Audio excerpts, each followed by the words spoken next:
Hello again. Welcome to the latest in my series of video lessons. This one is an inspector calls, and I'm going to focus on the stage directions. Before I continue though, a reminder that a load more of these videos can be found on my website, mrhonline.co.uk. I am he, Mr. H, as I'm sure you're all well aware by now. This is quite particular here, focusing on the stage directions. You absolutely have to incorporate the stage directions into any question you get in the exam, whether your exam board is presents the questions as an extract or an essay. Stage directions are fundamental. So let's state the obvious. An inspector calls is a play. There you go. That's what you pay your money for. Deep insight like that. Inspector calls is a play. But seriously, this is important to acknowledge, as there are different rules that govern the writing of a play when compared to, say, the writing of a novel or a poem. And one of these allows the playwright to provide instructions to the director and to the actors, informing them of his or her intentions throughout. These instructions are called stage directions.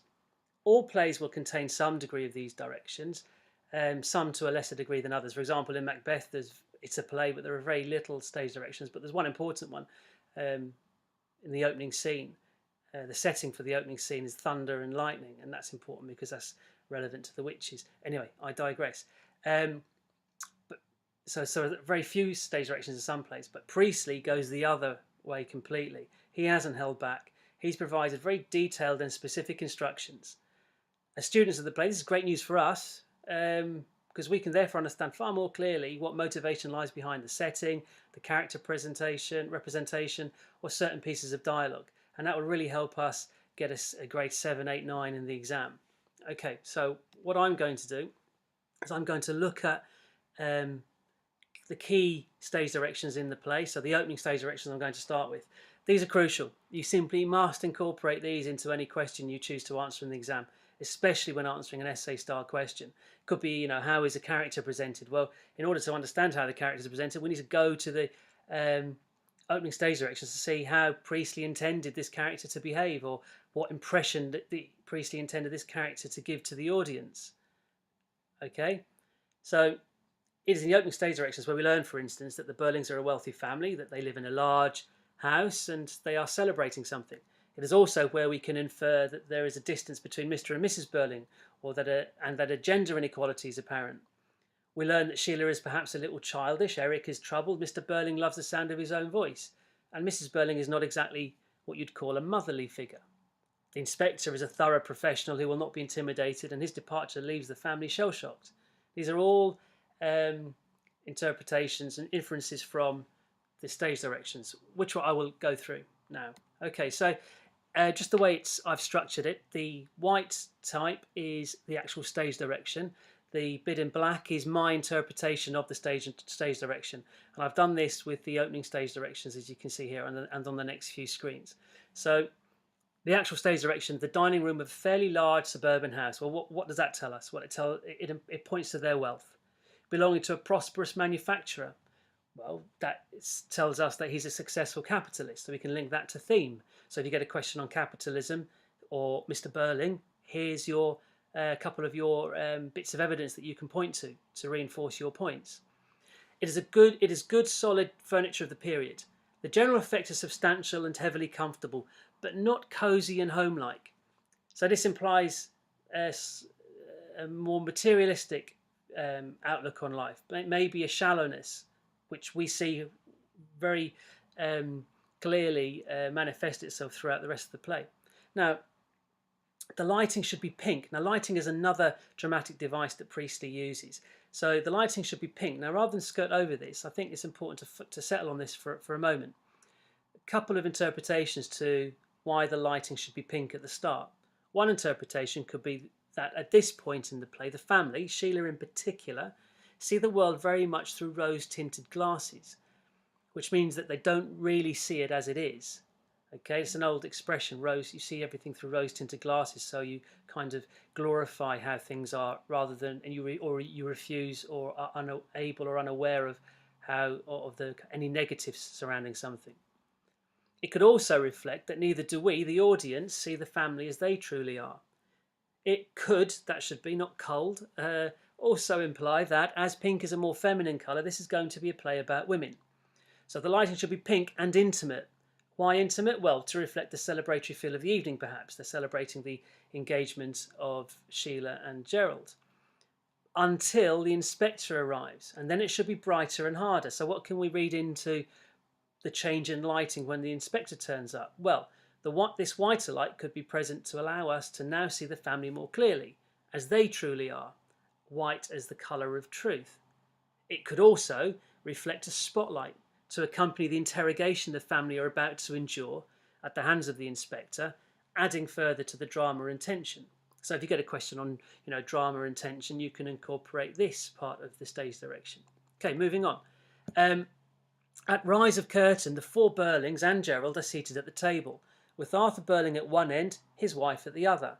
So we can interpret this, we can infer some conclusions from this. So continuing the idea that this will be a play about women, here we see Priestley's intentions to highlight not only the distance between and sort of separation within the Burlings' marriage, but perhaps the inequality between men and women, with such a large gap representing their differing status within society. Okay, see the themes we can connect that to. Eric downstage and Sheila and Gerald seated upstage. They were still in the opening stage directions here. Edna, the parlour maid, is just clearing the table, which has no cloth, of dessert plates and champagne glasses, etc., and then replacing them with decanter of port, cigar box and cigarettes. Port glasses are already on the table. All five are in evening dress of the period, the men in tails and white ties, not dinner jackets. So these are just examples of their wealth and upper class ambitions with staff. Arthur Burling is a heavy looking, so now we get to the key bits about the character representation at the start. How does Priestley present the characters at the beginning? So any question on character, you have to go here first. So Arthur Burling is heavy looking, so that could reflect his enjoyment of good living. He eats to excess perhaps, or the fact that he will be quite dominant, perhaps even intimidating on stage, rather portentous. This means arrogant, self-important man who loves the sound of his own voice. He's a man in his middle 50s with fairly easy manners, but rather provincial in his speech. Right, so provincial suggests he comes from a more rural, lower class background and speaks with an accent, unlike his wife. He's upwardly mobile. He's looking to rise up through the class system. His wife, however, is about 50, a rather cold, so lack of warmth, not exactly motherly woman, and her husband's social superior. This is important. She comes from the upper class. She married beneath her status. Perhaps she was attracted by Burling's money. Sheila is so that would point to a marriage of convenience perhaps between them. Arthur Burling, because he wants to marry above his status to help him get into the upper class, ironically, which he can't do. She likes his wealth. And so there's a mutual convenience there. Sheila is a pretty girl in her early 20s, very pleased with life and rather excited. This implies an innocence or naivety.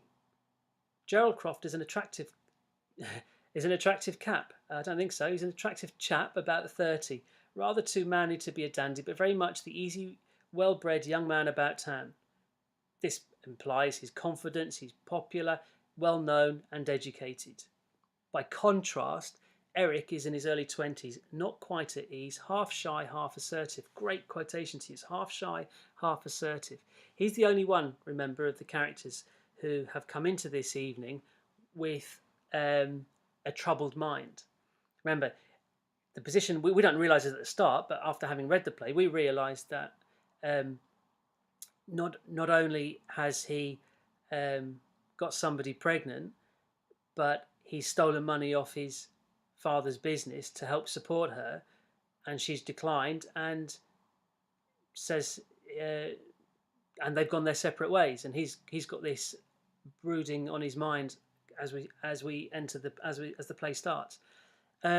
He's clearly troubled, ill at ease, perhaps in some situations more than others, like at this family gathering. So maybe he doesn't.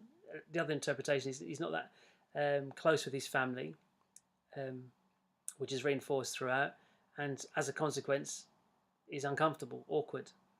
At the moment, they've all had a good dinner, are celebrating a special occasion, and are pleased with themselves. Very self-satisfied at the moment.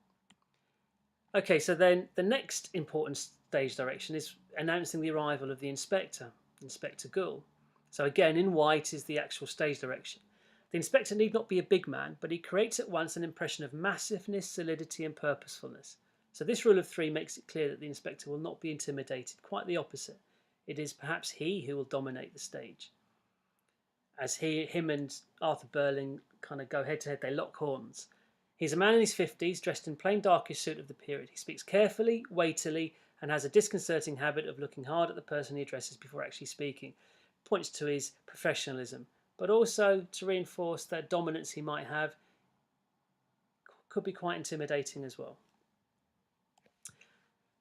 And the final block of stage direction I'm going to focus on is in the immediate aftermath of Inspector's departure. So the Inspector's gone.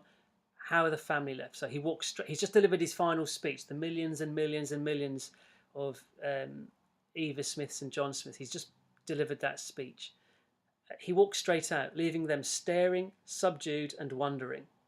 So rule of three highlights the contrast of mood, especially when compared with the celebratory one at the start of the play. Sheila is still quietly crying. Mrs. Burling has collapsed into a chair, completely beaten. Stark contrast with her early arrogance and obstinacy. Collapsed into a chair.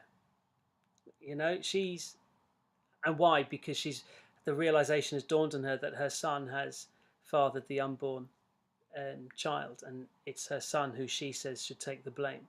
Obviously, she didn't realize it was actually her son at the time. Eric is brooding desperately, so that's just an exaggeration as to where he was at the start of the play, when he was half assertive, half shy, when he was troubled. Burling, the only active one, hears the front door slam, moves hesitatingly towards the door, stops, looks gloomily at the other three, then pours himself out a drink, which he hastily swallows. Gone is the composure, gone is the confidence of the earlier scenes. He hardly knows what to do now. He's even nervous of opening the door again for fear of what may lie ahead, perhaps. So these stage directions fill in the gaps for us. They leave us in no doubt as to the impact of the inspector. The stage directions also add to the drama of the play. Earlier in the play, for example, this is an example. Earlier in the play, Sheila says to Gerald, "So you be careful." This is when she was querying where he'd spent most of last summer. This line could be delivered in a number of ways. Each would change its meaning. Priestley specifies that the line is said half playful, half serious. This stage direction gives a very early hint to an observant audience member that all is not well between Sheila and Gerald. Without it, Priestley's dramatic intentions might be lost. So as you reread the play, pay particular attention to the ways in which Priestley wishes certain lines to be delivered. Again, going to the aftermath of as soon as the inspector left the stage, the way the characters speak to each other, sharply, angrily, scornfully. This reflects how they turn on each other, looking for someone to blame. So as you reread the play, pay attention to the little stage directions. They'll be in brackets before the characters' dialogue is there. So the final screen then is exam relevance. Well, you can, as I said, every question would be the answer for this. You know, stage directions could be incorporated into any question on the intentions of Priestley, characters and how they are presented, themes such as capitalism, class, gender, family, etc. Context, status and wealth of the upper classes of the period. Structure, remember it is a play, so stage directions they're a dramatic device that Priestley uses to great effect. And they feed into the creation of tension and drama as well. Okay, I think that's it for stage directions. Join me again or check out Mr. H online again. I keep forgetting to say that. Load more video lessons covering all the text you'll be studying for your GCSE. All right, cheers. Bye now.